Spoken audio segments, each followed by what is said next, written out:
Hello student, स्वागत है आपका अपने यूट्यूब चैनल पैशन केमिस्ट्री पर। तो जैसे लास्ट वीडियो में हमने डिस्कस किया था अबाउट, जो डिस्कशन था वो क्या था, टाइप्स ऑफ मेडिसिन या ड्रग्स। तो हम बात कर रहे हैं डिज़ाइनिंग ऑफ ड्रग्स, ठीक है। और मैं जो टीच करता हूँ, केमिस्ट्री टीच करता हूँ इन कटार सिंह मेमोरियल पब्लिक स्कूल, जो कि आसन में है और रोहतक में आता है। बहुत ही अच्छा स्कूल है, ठीक है। अगर जो कोई स्टूडेंट मेरे वीडियो को देख करके अगर केमिस्ट्री रियल में पढ़ना चाह रहा है तो आप स्कूल में एडमिशन ले सकते हैं, ठीक है। बहुत ही अच्छा माहौल और अच्छा स्कूल है, ठीक है। तो इस बोर्ड पे इससे भी अच्छे से एक्सप्लेनेशंस और बच्चों के साथ अच्छे से ट्रीट किया जाता है। तो चलिए स्टार्ट करते हैं डिज़ाइनिंग ऑफ ड्रग्स। तो डिज़ाइनिंग ऑफ ड्रग्स, तो लास्ट टॉपिक अगर आपने किया है तो जो हम मेडिसिन्स लेते हैं, कुछ मेडिसिन्स के रिगार्डिंग हमने बात की थी। जैसे मेडिसिन्स हमने क्या है, टाइप्स ऑफ मेडिसिन्स पढ़ा था, उसमें से कुछ मैं नाम भी बता दे रहा हूँ। एंटासिड, और आपने एंटी फर्टिलिटी ड्रग्स और antiseptic, anti malarial, anti microbials. तो ऐसी कुछ टाइप्स हमने ड्रग्स की स्टडी कर ली थी, उनका फंक्शन क्या है, किस टाइम पर हमें कौन सी ड्रग्स लेनी चाहिए, ये सब कुछ हम बातें कर चुके हैं। लेकिन अब जो इम्पोर्टेंट बात है वो है डिज़ाइनिंग ऑफ ड्रग्स। तो इसका मीनिंग क्या है ये सुनिएगा आप। डिज़ाइनिंग ऑफ ड्रग्स का मीनिंग क्या है कि हमने जो ड्रग्स बनाई है वो किस तरीके से डिज़ाइन की है। देखो, आपको पता है कि अगर आपके स्टोमक में पेन है तो स्टोमक में पेन होने की वजह से अगर आप कोई भी पेन किलर लेते हो, क्या लेते हो आप, पेन किलर लेते हो, ठीक है। जैसे पेन किलर ब्रूफिन थी, हमने एग्जांपल्स किया था। तो पेन किलर लेते तो आपने देखा होगा वो पूरे जो आपकी बॉडी है, सिर्फ जहाँ पर आपका क्या है, पेन है, स्टोमक में पेन है, तो वो सिर्फ वहीं पर वर्क करेगी और कहीं नहीं करेगी। मतलब क्या हुआ, हम ड्रग्स को इस तरीके से डिज़ाइन करते कि जहाँ पर उसकी रिक्वायरमेंट है वहीं पर वो वर्क करे और कहीं पर क्या है, वर्क ना करे, ताकि हमें क्या है, साइड इफेक्ट ना हो। जैसे अभी कुछ ड्रग्स ले लेते हैं, जैसे स्टमक में पेन है, वो स्टमक के लिए तो बेनिफिशियल हो जाएगी, लेकिन हार्ट के लिए हो सकता है, या हमारी लेग्स के लिए हो सकता है, या अदर पार्ट हमारी जो बॉडी का है उसके लिए हो सकता है कि वो क्या हो, हार्मफुल हो सकती है, साइड इफेक्ट हो सकती है। तो समझ आया कि डिजाइनिंग ऑफ ड्रग्स का मीनिंग क्या है। क्लियर है? तो हम इसी के बारे में बात करने वाले हैं। तो सबसे पहले डिज़ाइन हम ड्रग्स को इस तरीके से करते हैं, कुछ बातों को हमें ध्यान रखना होता है।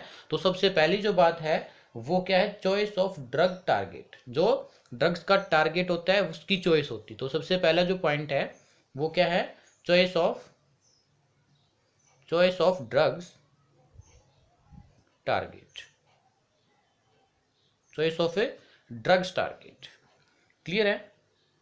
तो जो ड्रग्स है वो किसके साथ कंबाइन करके, कह सकते हो आप, कंबाइन करके चॉइस है जो उसको हम इस तरीके से करेंगे, ड्रग्स की जो चॉइस है इस तरीके से करेंगे कि वो टारगेट के साथ क्या करे, बाइंड करे, ठीक है। तो इस तरीके से करने के लिए तो टारगेट कौन होगा, वो देखिए, ड्रग्स यूजली कंबाइन, जो ड्रग्स है वो कंबाइन करती बायोमोलिक्यूल्स के साथ। सबसे पहले क्या होता है, ड्रग्स को हम इस तरीके से क्या करेंगे, डिजाइन करेंगे कि जो वो टारगेट, और का टारगेट कौन रखती है, ड्रग से बायोमोलिक्यूल्स के साथ कंबाइन करती है। सबसे पहला जो स्टेप होता है वो क्या करता है, बायोमोलिक्यूल्स के साथ कॉम्बिनेशन। तो drugs are usually,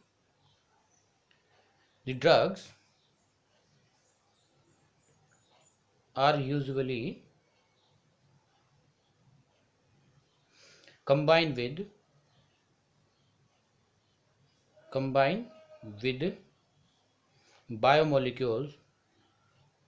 biomolecules like, क्या क्या पढ़ा था बायोमोलिक्यूल्स में, कार्बोहाइड्रेट,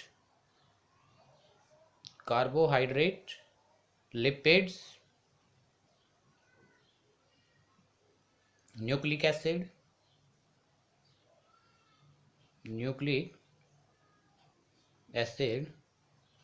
ठीक है, कॉल्ड, इन्हीं को क्या कहेंगे हम, ड्रग्स टारगेट। क्या कहेंगे, ड्रग्स टारगेट। तो ड्रग्स का जो टारगेट है वो बायोमोलिक्यूल्स होते हैं, ठीक है। फिर सेकंड बात है, टारगेट तो ड्रग्स ने आपने क्या है, सिलेक्ट कर लिया है। फिर सेकंड बात आती है जिसको कहेंगे drugs metabolism, drugs metabolism, drugs metabolism. Drugs का जो मेटाबॉलिज्म है वो कैसे होगा, ठीक है, ड्रग्स मेटाबॉलिज्म। तो ड्रग्स का मेटाबॉलिज्म होने का मीनिंग क्या है कि उसकी एक तरीके से आप कह सकते हो कि वो हमारी जो है बॉडी में कैसे कह सकते हो डाइजेस्ट होगी, कहाँ पर वो वर्क करेगी, ये वाली बात कैसे वो मूव करेगी। तो ये सब कुछ है ड्रग्स मेटाबॉलिज्म में ही हम स्टडी करेंगे। तो ड्रग्स का जो ट्रेवल है, ड्रग्स जो चलती है हमारी बॉडी के अंदर मूव करती है, तो वो किसके साथ कंबाइन करती है? ब्लड के साथ कंबाइन करके, और टारगेट तक क्या है आप कह सकते हो अनमेटाबोलाइज फॉर्म में ड्रग्स क्या है टारगेट तक पहुंचती है, और फिर उसके बाद टारगेट्स के साथ कंबाइन होकर के वो अपना वर्क करती है। क्लियर है? तो जो आपने देखा होगा काफ़ी बार आप इंजेक्शन लेते हैं, क्या है आप कभी आपने देखा होगा आप इंजेक्शन लेते हो अपनी बॉडी में, तो आपकी जो इंजेक्शन है कुछ तो क्या है मसल्स में लगाया जाता है, कुछ तो मसल्स पे लगाया जाता है, आपकी बाजू पे लगा देते हैं। लेकिन अगर आपको कुछ ज़्यादा ही प्रॉब्लम है तो आपकी वेन्स में इंजेक्शन लगा जाता है। क्या करते हैं वो? वेन्स में इंजेक्शन लगाते हैं। दोनों में डिफरेंस क्या है? देखो जो मसल्स है, मसल्स में जो हमारी ड्रग्स है या मेडिसिन है वो इतनी स्पीड से मूव नहीं कर पाएगी जितना कि वो एक वेन के थ्रू कर पाएगी। क्यों? वेन्स में आपको पता है ब्लड क्या करता है? मूव करता है और बहुत ही रैपिडली पंप करता है। क्लियर है? तो इसी वजह से जो आपकी ड्रग्स है वो अनमेटाबोलाइज फॉर्म में ब्लड की हेल्प से टारगेट तक क्या करेगी? पहुंच जाएगी। फिर उसके बाद वो क्या है अपना वर्क करना स्टार्ट करेगी। ठीक है? तो इस तरीके से भी आपको याद रखना होता है। ठीक है? आप कहोगे कि सर वो फिर टारगेट के साथ करके ऐसे क्या फिक्स होता है कि वो जो है टारगेट के साथ कंबाइन तो कर लेती है, लेकिन फिर जो है अनमेटाबोलाइज फॉर्म में फिर वो उसी के बाद वर्क कैसे करती है? तो क्या होता है जितनी भी ड्रग्स बनती है ना, ये हमारी क्या होती हैं? ऑर्गेनिक मॉलिक्यूल्स से मिलकर बनी होती, जो कि स्पेसिफिक इन नेचर्स होते हैं, पोलर नॉन पोलर। आगे बस आपका क्या है interaction of drugs with target दिखाएंगे आपको कि कैसे वो इंटरेक्ट करती हैं। ठीक है? तो पहले ड्रग्स मेटाबॉलिज्म। ये ड्रग्स क्या करेगी? ट्रेवल करेगी किसके हेल्प से? ब्लड के हेल्प से। ये ड्रग्स ट्रेवल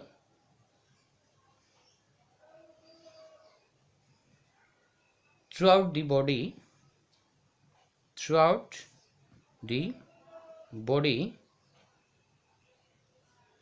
with blood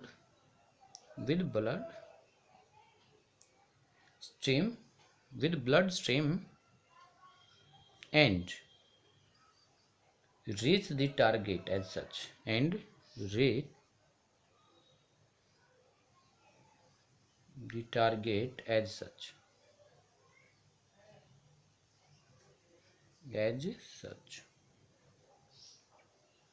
का मतलब क्या है? वो आप कह सकते हो कहीं और वर्क ना करके, मतलब और डाइजेस्ट ना होकर के अनमेटाबोलाइज फॉर्म में होगी। अनमेटाबोलाइज फॉर्म लिख देते हैं,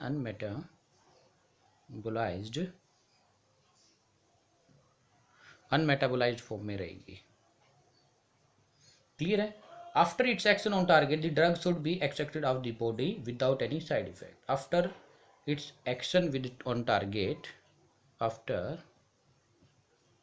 its action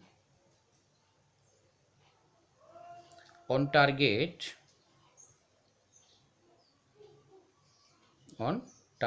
the drug should be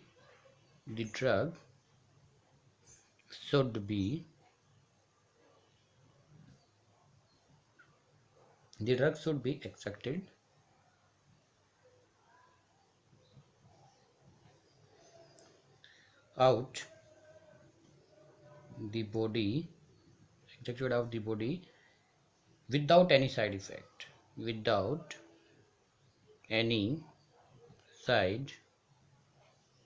effect, तो एक हम डायग्राम की हेल्प से भी इसको समझ सकते हैं। चॉइस ऑफ टारगेट, तो देखो ये क्या है, ये दिखा रहे हैं कि इतना जो सेल है, सेल के अंदर क्या होगा आपके क्या कह सकते हो आप, बायोमोलिक्यूल्स होंगे। इसमें क्या है, ये सेल है, सेल के अंदर क्या है, बायोमोलिक्यूल्स है। ठीक है? बायोमोलिक्यूल्स है, तो बायोमोलिक्यूल्स में क्या होगा, इसमें न्यूक्लिक एसिड हो सकता है, कार्बोहाइड्रेट्स हो सकता है, लिपिड्स हो सकते हैं, ठीक है, विटामिन हो सकते हैं। तो ये आपकी एक सेल है, तो सेल में क्या प्रेजेंट है, बायोमोलिक्यूल्स।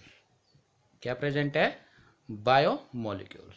अब इस टारगेट तक पहुंचना है, किसको पहुंचना है, ड्रग्स को। तो ये मैं वेन्स दिखा रहा हूँ ऐसे, इस फॉर्म में क्या दिखा रहे हैं आपको, इस तरीके से वेन्स दिखा रहे हैं, और ये वेन्स में जो है फ्लो हो रहा है ब्लड। क्या फ्लो हो रहा है, ब्लड। तो ये ब्लड के साथ यहां से क्या करेगी, ड्रग्स कंबाइन कर लेगी।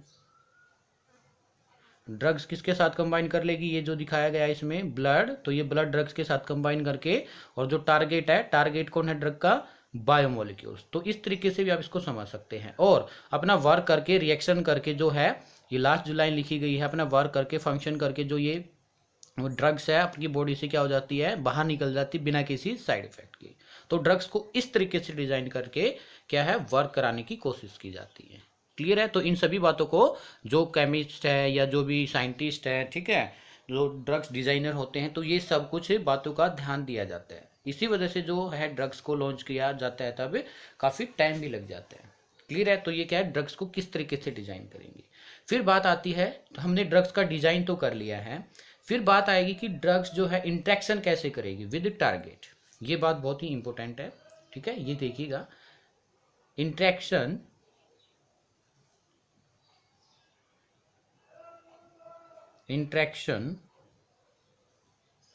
of the drug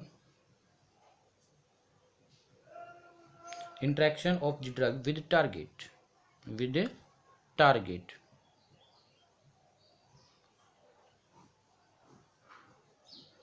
कि जो इंट्रैक्शन है ड्रग्स का वो टारगेट के साथ कैसे होगा, ये इंपॉर्टेंट है, बहुत ही इंपॉर्टेंट है। क्लियर है। तो इसको देखिएगा।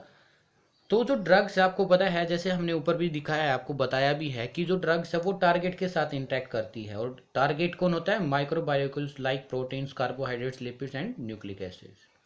ये ऑल क्या है, ड्रग्स टारगेट। तो आप इसी में ये लिख सकते हो कि drugs interact with मैक्रोबायोमोलिक्यूल्स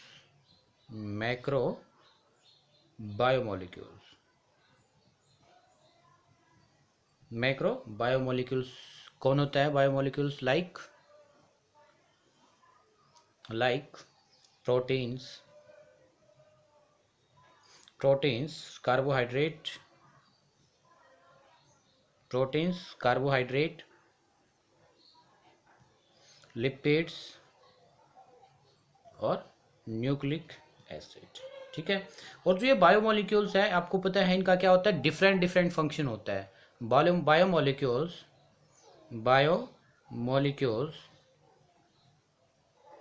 have various function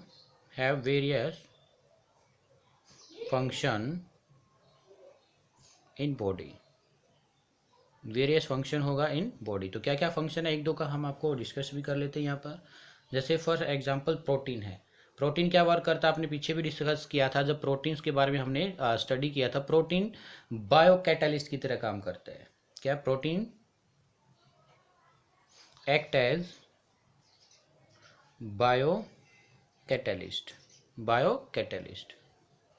या आप कह सकते हो एंजाइम, हमने ये बात पढ़ी थी पीछे। और क्या करता है, जो प्रोटीन है सबसे बड़ा जो होगा वो क्या है, जो प्रोटीन वर्क करेगा वो क्या है, एक तरीके से communication system.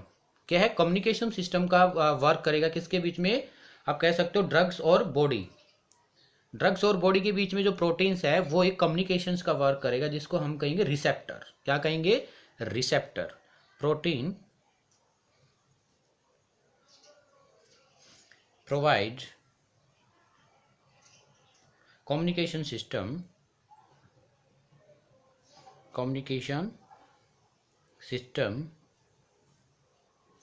in the body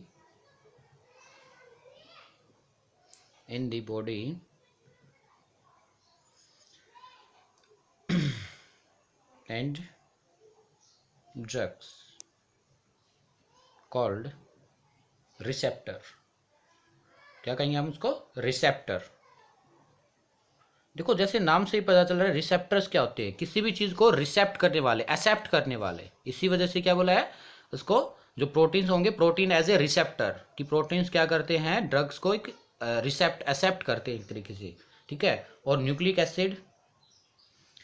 acid में आपने पढ़ा था डीएनए आरएनए, उसमें क्या था, जेनेटिक कोड। क्या था, जेनेटिक कोड। तो ये जो डीएनए आरएनए है किसका टाइप था, न्यूक्लिक एसिड का। तो न्यूक्लिक एसिड क्या करेगा, कोडेड जेनेटिक इन्फॉर्मेशन, कोड की फॉर्म में जेनेटिक इन्फॉर्मेशन होती है कि भाई इसके बॉडी में ये वर्क करेगा या नहीं करेगा, तो कोड की फॉर्म में कि वो कोड उस पर जो है ड्रग्स के साथ वैलिड है या नहीं है, ये सब कुछ बातें कौन करेगा, न्यूक्लिक एसिड्स। तो nucleic acid have coded genetic information,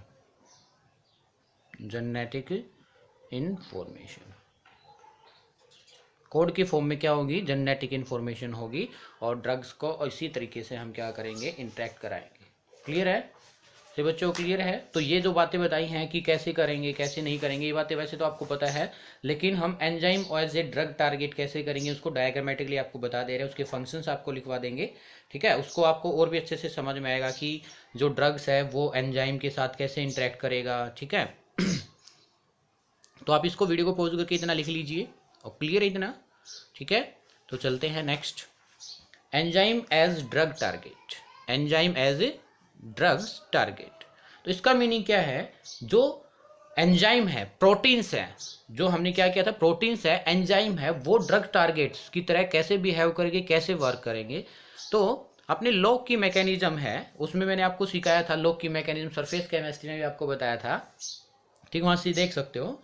enzyme क्या होता है कि लॉक की मैकेनिज्म का कहने का मीनिंग है, एंजाइम की जो स्ट्रक्चर है वो स्पेसिफिक होती है। स्पेसिफिक का मतलब जो एक्टिव साइट है वो स्पेसिफिक इन नेचर होगा। जैसे एक लॉक में एक स्पेसिफिक ही की काम कर सकती है, लग सकती है, उसको अनलॉक कर सकती है, तो उसी टाइप से एंजाइम भी क्या होता है, स्पेसिफिक इन नेचर होता है। ठीक है, तो एंजाइम एज ड्रग टारगेट्स पढ़ेंगे अभी तो इसके डायग्राम से ही मैं आपको समझाने की कोशिश करूंगा। ठीक है, समझना बिल्कुल बिल्कुल ईजी है। Enzyme as drug target, enzyme as drugs targets. तो एंजाइम किसकी तरह वर्क करेगा, ड्रग्स टारगेट की तरह वर्क करेगा। कैसे, तो एज्यूम कीजिए जैसे हमारे पास एक ये एंजाइम है, ठीक है, ये क्या है, एंजाइम। तो ये साइट देख पा रहे हो आप, ये क्या है, स्पेसिफिक इन नेचर, और ये जो साइट है ये आपकी कैसी साइट है, एक्टिव साइट। कैसी साइट है ये, एक्टिव साइट। तो जो भी ड्रग्स होगी यहाँ पर इसके साथ क्या करेगी, कंबाइन करेगी। क्या करेगी, यहाँ पर आकर के कंबाइन करेगी। तो आपने ये बात देखा था आपने कि ऐसे एंजाइम है और फिर हमने क्या बना दिया, ये ड्रग कह सकते हो सबस्ट्रेट। क्या ये सबस्ट्रेट, ठीक है, और ये दोनों रिएक्ट करके क्या बना लेंगे, एक कॉम्प्लेक्स बना लेंगे जिसको हम कहते हैं ES कॉम्प्लेक्स। क्या कहेंगे, ES कॉम्प्लेक्स।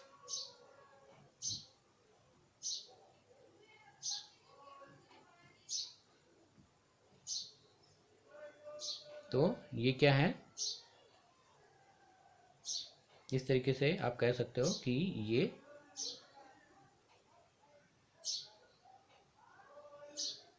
ये वाली चीज, ये ऊपर क्या है, सबस्ट्रेट वाला पार्ट है, S वाला पार्ट है, और ये नीचे क्या है, एंजाइम। तो ये दोनों कंबाइन होके क्या बना लिया, ES कॉम्प्लेक्स। क्या बनाया ये, EX कॉम्प्लेक्स, यानी कि एंजाइम सबस्ट्रेट कॉम्प्लेक्स। और ये फिर आगे क्या है, अदर इस साइड पर क्या हो जाएगी, रिएक्शन होती रहेगी, रिएक्शन क्या होती रहेगी, और फिर क्या है, ये जो एंजाइम है ये आपका अलग हो जाएगा। एंजाइम क्या है, अलग हो जाएगा। ठीक है, ये एंजाइम अलग हो गया, प्लस प्रोडक्ट 1, प्रोडक्ट 2, प्रोडक्ट 3, इस तरीके से क्या है, ये सबस्ट्रेट ये कंबाइन करके प्रोडक्ट अलग हो जाएगा। ये मैंने आपको क्या है, आपको बताया था कि जो ये वाली बातें हैं हमने एंजाइम एज ए कैटलिस्ट में पढ़ा था, सरफेस केमिस्ट्री में पढ़ा था, और यहाँ भी मैंने आपको दिखा दिया है। ठीक है, फिर बात आती है, आपसे पूछ लिया जाता है काफ़ी बार कि जो एंजाइम सबस्ट्रेट बना है ये किस टाइप से आप एक दूसरे को होल्ड करके रखता है। तो ये जो होल्ड करके रखता है ये क्या है, आयनिक बॉन्ड, आयनिक बॉन्ड की हेल्प से, और कह सकते हो आप हाइड्रोजन बॉन्ड की हेल्प से, H बॉन्ड, और weak van der Waals forces, weak van der Waals, WA ऐसे लिख लीजिए, वीक वंडरवाल यहीं लिख रहे हैं हम, weak van der Waals, W for weak, V for van der, V for Waal, W for Waals, bonds. Weak van der Waals जो है फोर्सेस की हेल्प से भी क्या करता है, ये ई एस कॉम्प्लेक्स से बाइंड करके रखता है। तो एक तो ये फंक्शन हुआ। तो फर्स्ट जो फंक्शन है, देखो मैं फिर से बता दे रहा हूँ, आप उसका अपनी वर्डिंग में क्या कर सकते हो, एक्सप्लेन कर सकते हो। Enzyme have specific active site which combine with substrate and formations of ES complex takes place, and then ES complex react to each other and formation of product takes place, and कह सकते हैं enzyme are escape out such as, and the enzyme substrate complex, in the enzyme substrate complex there are some forces which help to bind ES complexes. These types of forces are ionic bond, hydrogen bond and weak van der Waal bonds. Clear है। एक तो ये function हुआ, और इसको हम क्या कहेंगे, इसको कहेंगे enzyme catalyse reaction. Enzyme catalyse reaction. तो आपको बिल्कुल एक्सप्लेन कर सकते हो अच्छे से कि एंजाइम होता है, एंजाइम के पास एक्टिव साइट होती है और ये किसी स्पेसिफिक सबस्ट्रेट के साथ कंबाइन करके ईएस कॉम्प्लेक्स बनाता है, और ये ईएस कॉम्प्लेक्स में जो बनता है, ये जो कॉम्प्लेक्स स्टेबल रहता है, ये किसकी वजह से होता है, आयनिक बॉन्ड की हेल्प से, हाइड्रोजन बॉन्ड की हेल्प से, weak van der Waals force की हेल्प से। और इसमें क्या होता है, एंजाइम ईएस कॉम्प्लेक्स में कुछ रिएक्शन होती है जिसमें क्या है, एंजाइम आपका एज इट इज़ निकल जाता है, और फिर वो है जो सबस्ट्रेट वो क्या है, कंबाइंड रिएक्शन करके प्रोडक्ट में कन्वर्ट हो जाता है। ठीक है, एक तो ये फंक्शन है। जो सेकंड फंक्शन है वो क्या है, सेकंड फंक्शन लिख देते हैं। जो एंजाइम है, जो क्या है, एंजाइम है, जो प्रोटीन्स है, वो फंक्शनल ग्रुप प्रोवाइड कराती है। क्या कराती है वो, फंक्शनल ग्रुप क्या करेंगी, प्रोवाइड कराएंगे, जो कि क्या करेगा, सबस्ट्रेट के साथ रिएक्शन करेगा। ठीक है, तो देखिए second function of enzyme, second function of enzyme is provided functional group which attack the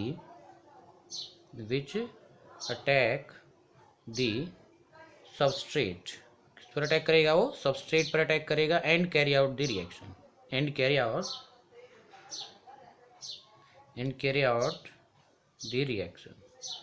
और रिएक्शंस हो जाएगी। क्लियर है, तो ये काम होता है। सेकंड है, एक तो एंजाइम आप कह रहे थे, enzyme as a drug target. ठीक है, एंजाइम कैटालाइज रिएक्शन, ये सेकंड फंक्शन करेगा। फिर जो है ड्रग्स इंटरेक्ट विद एंजाइम, जो बी है, ये आपका ए पार्ट था, ये आपका बी पार्ट है, और इसमें क्या है, drugs interact with enzyme, drugs interact with enzyme. Enzyme के साथ क्या करेंगी, ड्रग्स इंटरेक्ट करेंगी। कैसे करेंगी वो देखना। जो ड्रग्स होती हैं ये इस तरीके से डिजाइन की जाती हैं, क्या है, देखो फिर से एक हेल्प की सहायता से क्या करेंगे, आपको एक डायग्राम की हेल्प से बना के दिखाएंगे। ठीक है, जैसे हमने ऊपर डिस्कस किया था इसी टाइप से। ये एंजाइम का स्ट्रक्चर है, इसका स्ट्रक्चर है, ये अज्यूम कीजिए कि ये किसका स्ट्रक्चर है, एंजाइम का स्ट्रक्चर है। क्लियर है, और ये क्या है, एंजाइम का स्ट्रक्चर है। और ये जो मैंने नीचे की तरफ दिखाया है, यहाँ पर दिखा रही है एक्टिव साइट। इतना क्लियर है। ये एंजाइम है, एंजाइम, और ये इसमें क्या है, एक्टिव साइट। और ये इधर दिखा दी मैंने कोई भी, जैसे कि ड्रग्स, क्या दिखा दिया, ये इधर ड्रग्स है, और इधर मैंने एक सबस्ट्रेट दिखा दिया, ये ड्रग्स है, और ये क्या है, सबस्ट्रेट। क्लियर है। देखो ड्रग्स इंटरेक्ट विद एंजाइम कैसे करेगा, जैसे ये एंजाइम है, एंजाइम, ये क्या है, एंजाइम, और इधर ड्रग्स है और इधर सबस्ट्रेट है। मतलब क्या करेंगे, और ये एक्टिव साइट है ये इधर वाली। तो ये सबस्ट्रेट क्या चाहेगा कि मैं जो है एक्टिव साइट के साथ जल्दी से बाइंड अप कर लूँ, और जो ड्रग्स है ये क्या चाहेगी कि मैं इसके साथ क्या कर लूँ, जल्दी से इंटरेक्ट कर लूँ। ठीक है, तो हम जो ड्रग्स को है इस तरीके से डिजाइन करते हैं कि जो ड्रग्स है ये एक्टिव साइट के साथ क्या कर ले, कंबाइन कर ले। किसके साथ कंबाइन कर ले,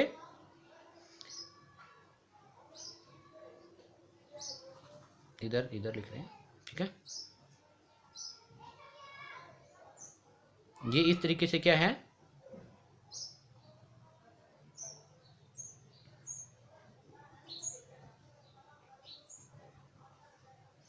एक मिनट, हाँ ठीक है, कि ये यहाँ जो है क्या कर ले, ये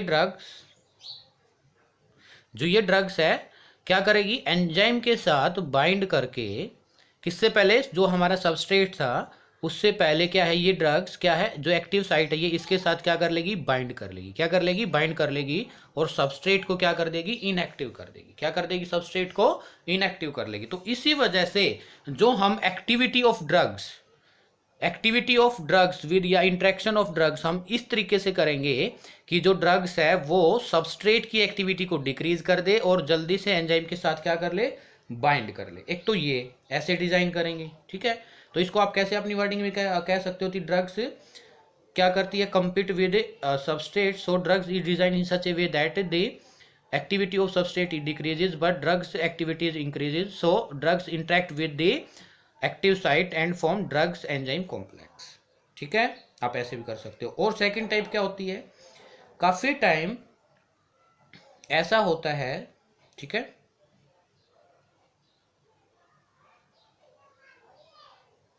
इसको आप ऐसे बनाइएगा, ठीक है,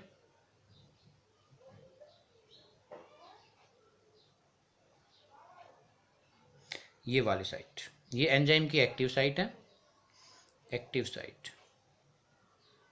हम काफ़ी बार क्या करते हैं कि सबस्ट्रेट की एक्टिविटी को डिक्रीज करने के लिए ड्रग्स को हम एक ऐसे डिज़ाइन करते हैं कि जैसे ही ये जो एक्टिव साइट है यहाँ से सबस्ट्रेट आ रहा है, एज फॉर सबस्ट्रेट, तो ये सबस्ट्रेट आगे लगने की कोशिश करेगा, लेकिन एक एलोस्ट्रोपिक साइट होती है, क्या होती है कि एलोस्ट्रोपिक साइट होती है ये पीछे की तरफ, ये वाली, ठीक है, इस साइट को हम क्या कहेंगे, जो पीछे दिख रही एलोस्ट्रोपिक साइट, एलोस्ट्रिक, या आप कह सकते हो एलोस्ट्रिक साइट, एलोस्ट्रोपिक या एलोस्ट्रिक साइट। तो क्या करता है, काफी बार ये आगे से इंटरेक्ट ना करने दे करके पीछे से जो है हमारा ड्रग्स क्या करेगा, ड्रग्स भी कंपीट करेगा। तो ये ड्रग्स जो है जल्दी से जाकर के इसके साथ कंपीट की बजाय ये क्या है, पीछे जाकर के एलोस्ट्रोपिक साइट पर बैठ जाता है। तो इसी को हम क्या कहते हैं कि जो हम ड्रग्स को इस तरीके से डिज़ाइन करेंगे कि कंपटीशन को कम करने के लिए, या इसकी जो कह सकते हो इनहिबिटर्स, इनहिबिट करने के लिए, किसको इनहिबिट, सबस्ट्रेट की एक्टिविटी को, सबस्ट्रेट एक्टिविटी, सबस्ट्रेट की एक्टिविटी को डिक्रीज करने के लिए एक एलोस्ट्रोपिक साइट होती है, तो ड्रग्स उसके साथ कंबाइन कर लेता है और ये क्या कर लेता है, activity of A substrate it decreases. तो इस तरीके से भी हम क्या कर सकते हैं, जो ड्रग्स है उसको डिजाइन कर सकते हैं। तो फिर से देखिए, या तो हम ड्रग्स की फर्स्ट जो है ड्रग्स की एक्टिविटी इंक्रीज कर दीजिए, आप सबस्ट्रेट को कम एक्टिव कर, जो है एक्टिविटी फाइंड आउट कर लो सबस्ट्रेट की क्या है, एज्यूम कीजिए जो इसका रिएक्ट करने का टाइम है वो 10⁻² है, ड्रग्स का आप क्या कर दो 10⁻³ एक्टिव टाइम कर दो, तो ये जल्दी से बाइंड कर लेगा विद एक्टिव साइट। या एंजाइम एक एलोस्ट्रोपिक साइट होती है, एलोस्ट्रिक साइट होती है, तो क्या है, ये इसको आगे से रिएक्ट की बजाय के पीछे से रिएक्ट करके इसके साथ यहाँ पर बाइंड कर ले, तो इस तरीके से हम ड्रग्स को डिजाइन कर सकते हैं। क्लियर है। तो ये क्या था, ड्रग्स इंटरेक्ट विद एंजाइम कैसे कर सकती है, दो तरीके से, एक तो डायरेक्ट एक्टिव साइट के साथ और एक पीछे से क्या कर ले, कंपीट करके, ठीक है, इनहिबिट करके क्या है, पिछली साइड से रिएक्ट कर सकती है। तो ये क्या था, एंजाइम एज ए टारगेट, कैसे एंजाइम के साथ वो कैसे कह सकते हो एंजाइम के साथ टारगेट कैसे फिक्स करती है और कैसे रिएक्ट करती है, तो ये इसके बारे में सब कुछ आपकी इंफॉर्मेशन है। क्लियर है, इतना सही बच्चों को क्लियर है। फिर इसके बाद है इम्पोर्टेंट, मोस्ट इम्पोर्टेंट, जो कि टॉपिक है receptors as drug target. Receptors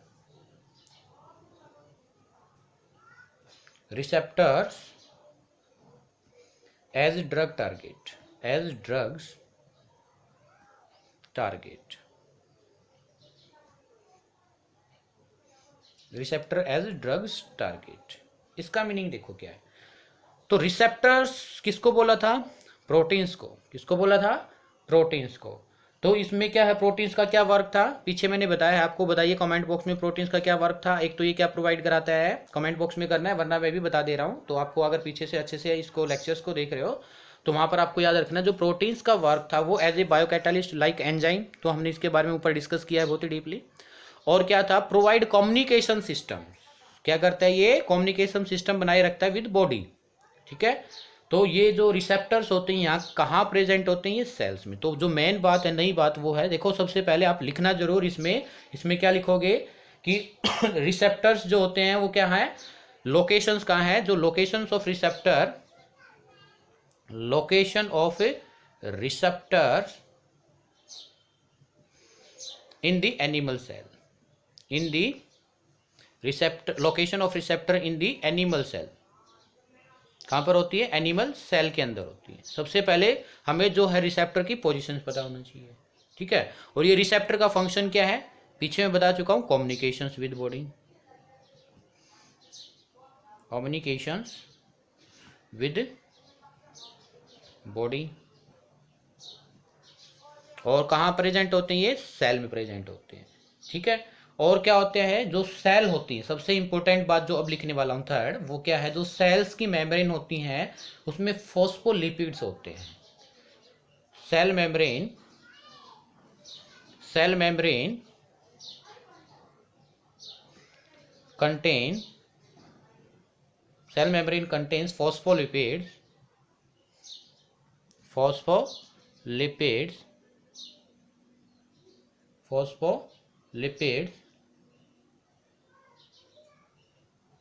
phospholipids which have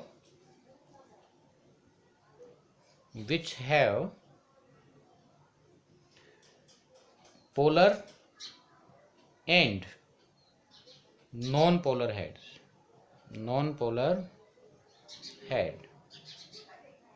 clear है। देखो सबसे पहले रिसेप्टर एज ए ड्रग्स का मीनिंग क्या है, सबसे पहले रिसेप्टर की लोकेशंस बतानी, एनिमल सेल्स जो या हमारी बॉडी में भी सेल्स होती है उसमें पाए जाते हैं ये। और रिसेप्टर का क्या है, फंक्शंस, कम्युनिकेशन फंक्शन होता है जो कि बॉडी के साथ कम्युनिकेट बनाए रखता है। और इम्पोर्टेंट क्या है, जो सेल की मेम्ब्रेन है इसमें फॉस्फोलिपिड्स होते हैं जो कि क्या होते हैं, पोलर एंड नॉन पोलर। यही फंक्शन करेंगे बेटा जी, जो पोलर एंड नॉन पोलर है आपके, यही मोस्ट फंक्शंस दिखाएंगे आपके। क्या, अगर कोई भी ड्रग्स है वो पोलर इन नेचर है तो किसके साथ, पोलर पार्ट के साथ इंटरेक्ट करेगी।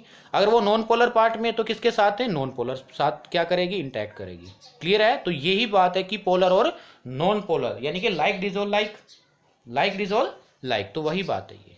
क्लियर है, तो इसके बाद देखिए हम स्ट्रक्चर्स भी बनाएंगे, तो वो देखना, वीडियो को पॉज करके ना लिख लीजिए एक बार।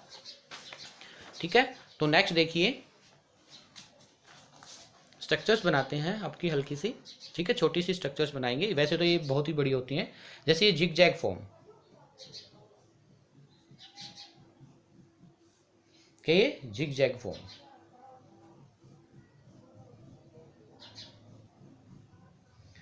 ओके, और ये फिर क्या है, इधर पोलर पार्ट होता है, इसके साथ कंबाइन करता है, इसके साथ, और इसके साथ क्या लगा होता है, phosphate, P double bond O। तो ये जो वाला पार्ट है, ये वाला जो जिग जैग वाला पार्ट दिखा है, ये क्या है, नॉन पोलर हेड। क्या ये नॉन पोलर हेड, ये नॉन पोलर वाला पार्ट है। और जो ये है नेगेटिव और फॉस्फोरस, दो नहीं 5 बॉन्ड बनाते हैं तो सिंगल बॉन्ड सिंगल, तो ये क्या हो जाएगा, ये पोलर, नेगेटिव पार्ट दिख रहा है आपको, ये क्या है, पोलर हेड।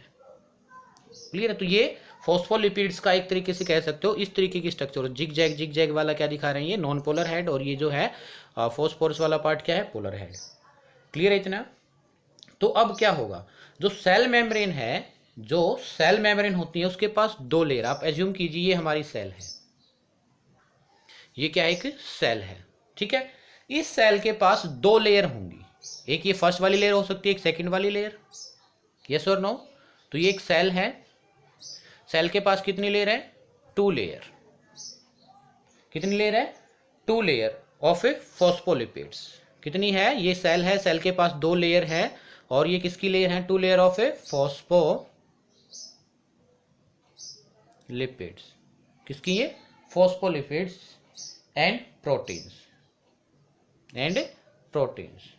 इतना क्लियर है सभी बच्चों को अभी तक, बोलो। अभी तक सिर्फ हमने क्या किया है, लोकेशंस के बारे में डिस्कस किया है, फंक्शंस के बारे में डिस्कस किया है, और सेल मेम्ब्रेन में प्रेजेंट होता है तो सेल मेम्ब्रेन में फॉस्फोलिपिड्स प्रेजेंट होते हैं। तो सेल के पास क्या है, 2 लेयर होती हैं, 1 लेयर, सेकंड लेयर, और ये क्या होती हैं, फॉस्फोलिपिड्स और प्रोटीन्स की लेयर होती है। और ये इस तरीके से क्या होती हैं, सेट होती हैं कि जिसमें पोलर जो पार्ट है, जो पोलर वाला पार्ट है वो क्या है, स्लाइटली इनर तरफ होता है। इनर, इनर कहाँ होगा, पोलर वाला पार्ट। कौन होगा इनर तरफ, पोलर वाला पार्ट। क्लियर है। और बाहर की तरफ कौन सा पार्ट होगा, non polar part. Non polar part, ये इस तरीके से होता है। क्लियर है। अभी तक सिर्फ क्या देखा हमने, सेल के दो पार्ट हैं, सेल में फॉस्फोलिपिड्स, प्रोटीन, और इस तरीके से जो होती हैं कि इनर पार्ट पोलर होता है और क्या होता है, नॉन पोलर पार्ट आउटसाइड होगा, आउटसाइड।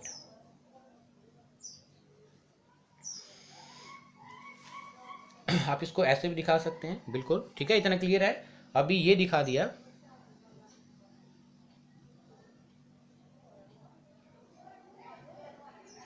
ठीक है। ये क्या दिखा रहे हैं आपको, ये पोलर हेड है, ठीक है, ये पोलर हेड है और ये क्या है, नॉन पोलर।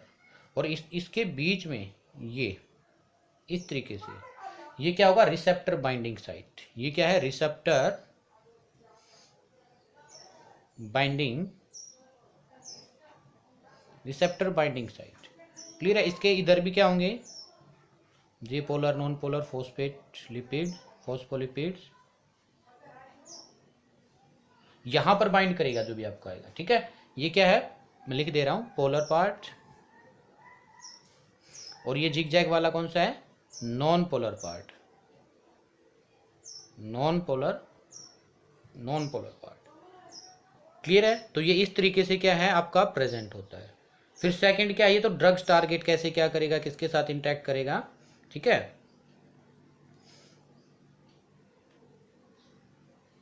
तो ये क्या होगा, देखो आपका अभी तक ये कर लिया आपने इतना डिस्कस। तो इसके बाद क्या है, जो ये सेल मेम्ब्रेन है, ये क्या करती है, सरफेस प्रोवाइड कराती है, किसके लिए, एक्टिव साइट के लिए। जो रिसेप्टर ये सेल हैं, सेल में क्या है, ये सेल में आप कह सकते हो रिसेप्टर बाइंडिंग साइट। और ये रिसेप्टर बाइंडिंग साइट क्या कराएगा, जो सेल के अंदर फिक्स्ड है, सरफेस क्या कराएगा, surface of, surface provide to active site, to active site. तो क्या किया, देखो अभी तक रिसेप्टर की बारे में, लोकेशंस के बारे में डिस्कस किया है, उसका फंक्शन किया है। सेल के पास दो पार्ट होते हैं, एक पोलर एक नॉन पोलर, और पोलर वाला इनर की तरफ होता है, नॉन पोलर बाहर की तरफ होता है। और ये इस तरीके से क्या है, रिसेप्टर मॉलिक्यूल्स जो सेल हैं उसके अंदर क्या रहता है, ऐसे फिक्स्ड रहता है, ये कह सकते हो आप, ठीक है। फिक्स्ड रहेगा तो क्या है, और ये सरफेस प्रोवाइड कराएगा, रिसेप्टर बाइंडिंग साइट किसके लिए, फॉर एक्टिव साइट। ये क्या एक्टिव साइट है, जो ये क्या क्या करेगी, सरफेस प्रोवाइड कराएगा ड्रग्स के लिए। Receptor transfer message into this cell, receptor क्या करेंगे, फिर इसके बाद रिसेप्टर मैसेज को ट्रांसफर करेंगे किसके अंदर, सेल के अंदर। Receptor transfer message, transfer message to the cell, cell को क्या करेंगे, मैसेज ट्रांसफर करेंगे। कौन का, इसमें फिर क्या होगा, कुछ ना कुछ कैसे मैसेज ट्रांसफर करते हैं, उसके लिए हॉर्मोन्स काम करते हैं। कौन काम करते हैं, certain chemical substances transfer a message into the body from neurons to other neurons and neuron to muscles called neurotransmitters, और these are called chemical messenger या हॉर्मोन्स। कौन काम करेंगे, हॉर्मोन्स।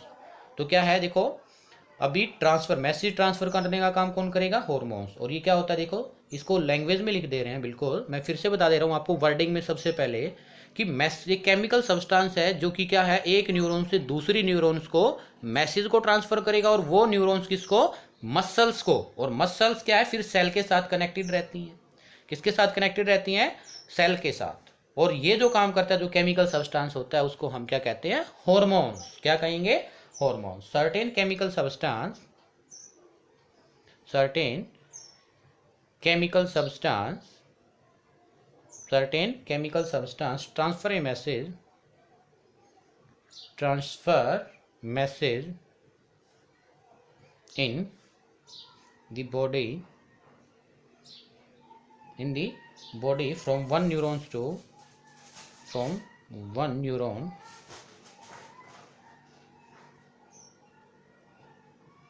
another neuron,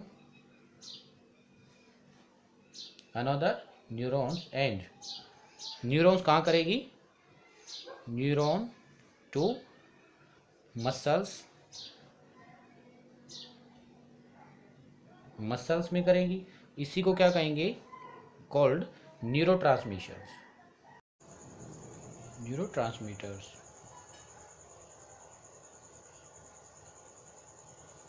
न्यूरोट्रांसमीटर्स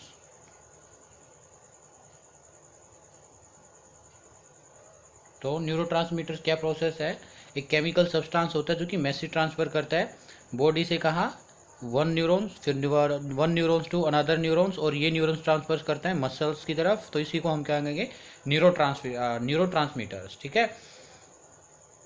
और इसी दीज और also called chemical messengers. इसी process को जो ये केमिकल्स के थ्रू हुआ है तो क्या कहेंगे, केमिकल कह सकते हैं आप, chemical messenger, chemical messenger.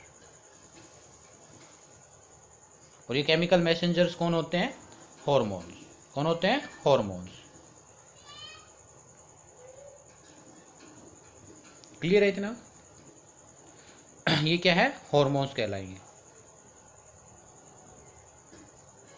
Hormones.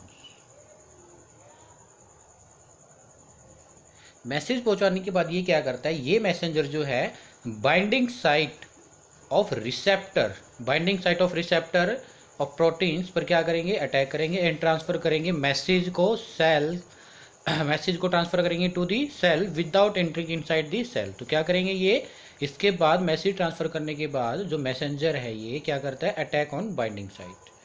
After transfer the message, after transfer the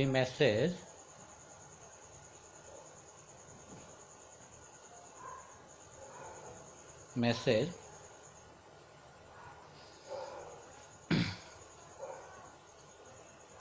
these messenger attack on binding site, attack on binding site of receptor protein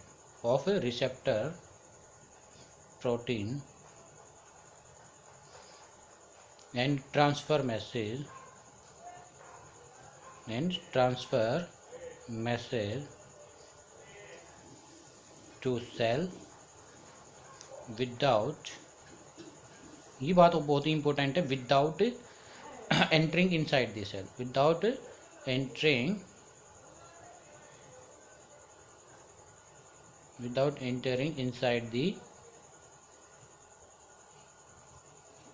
inside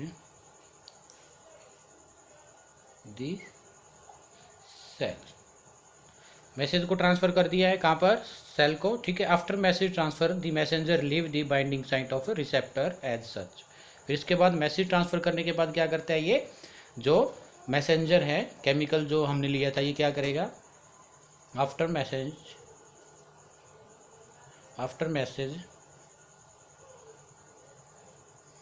transfer the messenger leave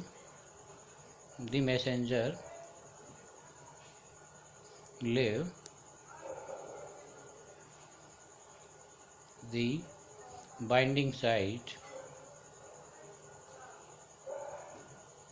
of receptor such as, ठीक है।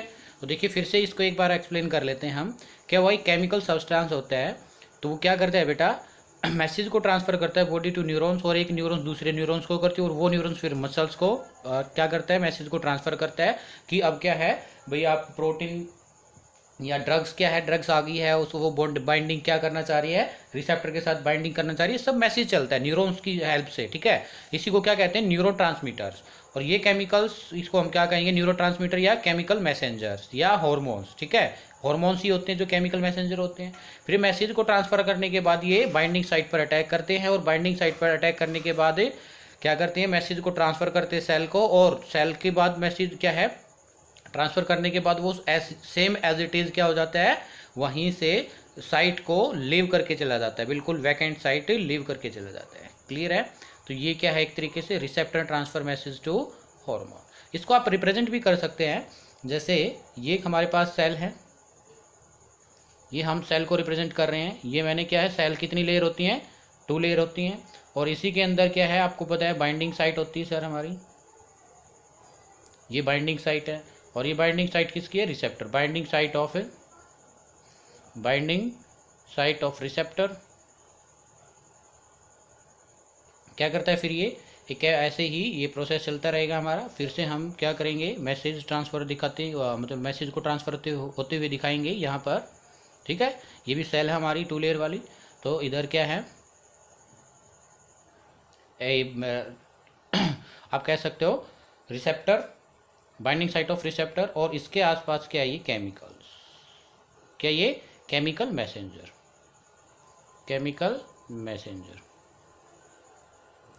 ये chemical messenger क्या करेगा, receptor को message करेगा, फिर ये क्या है, सेल को मैसेज करेगा, ये सेल क्या करेगी, फिर से अपना ऐसे मैसेज वाला प्रोसेस अपनी क्या है, बाइंडिंग रिसेप्टर को एक्टिव कर देगी, ठीक है। फिर ये क्या करेगा, ये केमिकल मैसेंजर एक्टिव साइट पर अटैक करेगा, और अटैक करने के बाद क्या होगा, मैसेज को सेल तक पहुंचाएगा, और उसके बाद मैसेज करने के बाद क्या, ये बाइंडिंग साइट से निकल जाएगा। तो यहाँ पर हम दिखा रहे हैं कोई भी केमिकल मैसेंजर नहीं, लेकिन ये क्या है, इस पर अटैक होते हुए दिखा रहे हैं।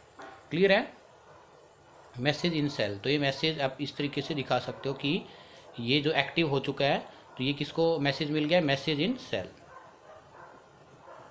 Message in cell. और आप देख पा रहे हो जो केमिकल मैसेंजर है, क्या ये इसके अंदर इन्वॉल्वमेंट कर रहा है, यानी कि इनसाइड की तरफ जा रहा है, तो कहोगे नहीं सर नहीं जा रहा है। तो इस तरीके से आप इसको एक डायग्राम की हेल्प से भी समझ सकते हैं। क्लियर है। तो ये क्या था, receptor transfer message to cell. तो आपके क्वेश्चन में काफ़ी बार पूछा जाता है receptor as a drug targets, या protein as a receptor messenger. क्या कहोगे आप, protein as a receptor messenger या टारगेट क्या है, किस तरीके से वर्क करता है, सारा प्रोसेस आपको एक बार बताना पड़ेगा। क्लियर है। फिर इसके बाद कुछ हार्मोन्स की बात कर लेते हैं। हार्मोन्स, तो जैसे यहाँ हार्मोन्स का काम था, तो हार्मोन्स क्या है, केमिकल मैसेंजर होते हैं, ठीक है, जो कि एंडोक्राइन ग्लैंड से क्या होते हैं, स्क्रीट होते हैं। तो हार्मोन्स की बात करते हैं, 2 टाइप्स ऑफ केमिकल मैसेंजर होते हैं, ठीक है। आप इसको इस वे में भी पढ़ सकते हो, types of chemical messenger, types of a chemical messenger, types of a chemical messenger. तो केमिकल मैसेंजर में फर्स्ट हमने क्या डिस्कस किया है, हॉर्मोन्स। तो हॉर्मोन्स क्या है, ये स्क्रीट होते हैं, secreted by endocrine gland, endocrine gland से क्या होते हैं, स्क्रीट होते हैं। और ये क्या करते हैं, फिर ब्लड स्ट्रीम के साथ मिल करके क्या है, ट्रांसफर होते हैं, और सेक्सुअल कैरेक्टरिस्टिक्स को एंड साइकोलॉजिकल चेंज को क्या करते हैं, बॉडी में मेंटेन्स करते हैं। क्लियर है। तो created by endocrine gland into blood stream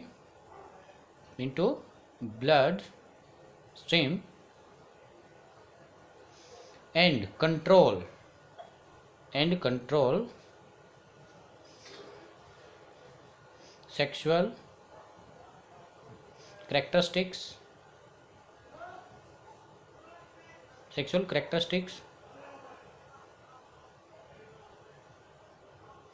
and psychological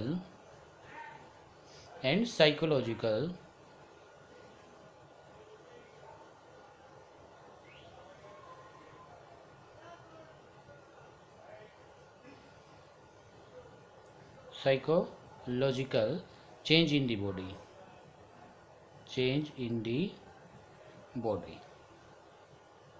कुछ एग्जांपल्स कर लेते हैं, जैसे इंसुलिन है,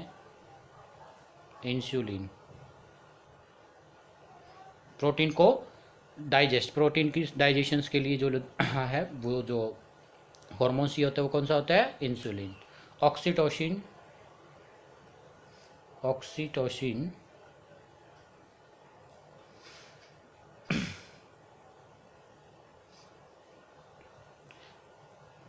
एड्रेलिन,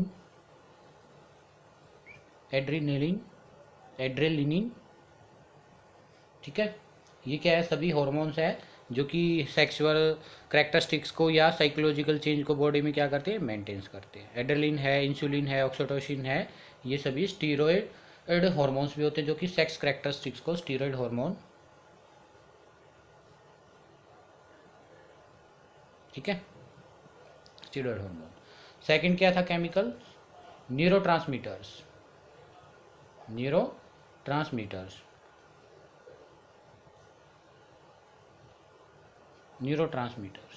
तो न्यूरोट्रांसमीटर्स क्या है? ये स्मॉल मॉलिक्यूल्स होते हैं which nerve transfer message.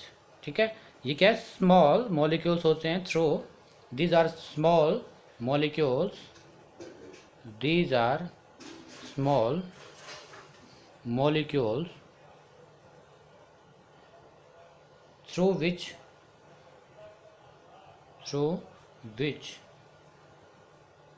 nerves transfer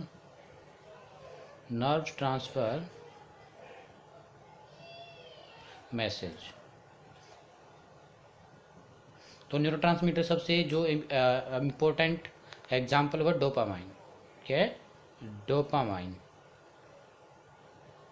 dopamine, serotonin, ठीक है, एसिटाइल कोलिन,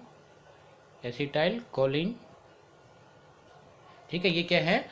सभी ऐसे स्मॉल न्यूरोट्रांसमीटर्स होते हैं जो कि मैसेज को ट्रांसफर कर किसको? नर्व्स की हेल्प करते हैं मैसेज को ट्रांसफर करने के लिए। किसकी हेल्प करते हैं? नर्व्स की हेल्प करते हैं मैसेज को ट्रांसफर करने के लिए। डोपामाइन की स्ट्रक्चर्स अगर आप कोशिश करें हम बनाने की तो इस टाइप की होगी। बेंजीन रिंग, NH2, और ये क्या है? OH, ये डोपामाइन है। ठीक है, तो ये क्या है? और dopamine. These deactivate after transfer of message. ये जो है जितने भी आपने यहाँ पर न्यूरो ट्रांसफर या स्मॉल न्यूरो ट्रांसमीटर्स हैं, ये क्या होते हैं? मैसेज को ट्रांसफर करने के बाद इनएक्टिव हो जाते हैं। बहुत ही इंपॉर्टेंट पॉइंट है। ठीक है, दीज डीएक्टिवेट आफ्टर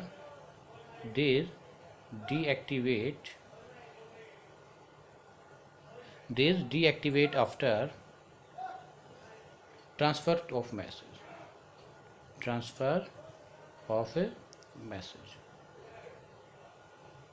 ठीक है, तो ये क्या था आपका कंप्लीट अबाउट हमने जो डिस्कशन किया है वो एंजाइम के बारे में, या आप कह सकते हो जो हमने कंप्लीट डिस्कशन किया है वो किया है डिजाइनिंग ऑफ ड्रग्स, जो है interaction of drugs with target, enzyme कैसे ड्रग्स के साथ इंटरेक्ट करता है, और receptor as drug transmitter, protein as a receptor कैसे वर्क करता है। तो ये कंप्लीट अबाउट डिस्कशन था। और इसमें से बेटा आपसे काफ़ी बार 5 मार्क्स का क्वेश्चन डायरेक्ट पूछ लिए जाते हैं, 5 मार्क्स का।